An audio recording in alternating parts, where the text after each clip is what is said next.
Hello guys. তো আজকে আমি কিছু পার্পল হল করতে চলেছি।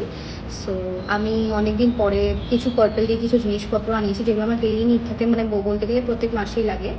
সো একটা মাস কিনলে আমাকে 3 মাস কিনতে হয় না। So I am just going to share that. By the way, আমি এই ভিডিওটা বানাচ্ছি, আমি ইন্ট্রোটা করে দিচ্ছি, কারণ আমি বাকি যে ভিডিওটা ওপেনিং করার টাইম আমি খুলে ফেলেছিলাম। তো এই জন্য তখন আমি ভিডিও করেছি, বাট আমি ইন্ট্রো দিইনি। So that's why now only I am giving this intro. আর কী কী আনিয়েছি আমি তার একবার বলে দিই। সানস্ক্রিন ছিল, আমি বলতে গেলে এই মাসে 3টে সানস্ক্রিন আমি চেঞ্জ করে ফেলেছি। সো ওইগুলো তোমরা দেখতে থাকো। আর সানস্ক্রিন আছে, ময়শ্চারাইজার আছে, আর আমি তো অলরেডি তোমাদেরকে দেখিয়েছিলাম যে আমি মেকআপ প্রোডাক্টস কিছু কিনেছি। সো মেকআপ প্রোডাক্টস আমি এবারে কিছু আনিনি, জাস্ট লিপস্টিক আনিয়েছিলাম, দুটো ভেরি ভেরি ভাইরাল প্রোডাক্টস ছিল, এগুলো খুব বেশি। সো জাস্ট দেখতে থাকো and don't skip this video because খুব ইম্পর্টেন্ট প্রোডাক্টস আছে। I miss my cocoa butter kisses, hope you smile.